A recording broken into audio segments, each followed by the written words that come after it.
Party వీడిన తర్వాత తొలిసారిగా మీడియాతో మాట్లాడిన మాజీ మంత్రి జీవన్ రెడ్డి సీఎం రేవంత్ రెడ్డి లక్ష్యంగా విమర్శలు గుప్పించారు.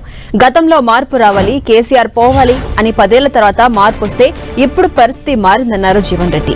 2 ఏళ్లలో ఇప్పుడు మార్పు రావాలి, రేవంత్ రెడ్డి పోవాలి అనే పరిస్థితి ఏర్పడిందని తెలిపారు.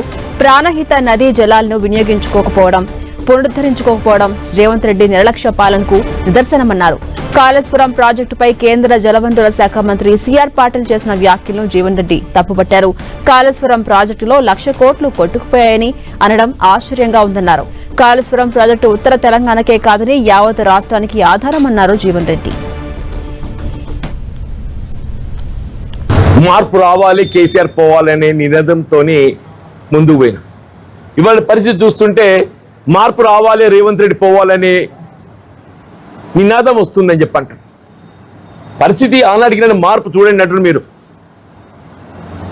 ఆనాడు మార్పు రావాలి, కేసీఆర్ పోవాలనే నినాదంతో ముందు పోతే ఇవాళ ఏమొస్తుంది నినాదం? మార్పు రావాలి, రేవంత్ రెడ్డి పోవాలనే కాడికి వచ్చి రేవంత్ రెడ్డి గారి నిర్లక్ష్య పాలనకు సంక్షేమ కార్యక్రమాల అమలు ఒక అంశం,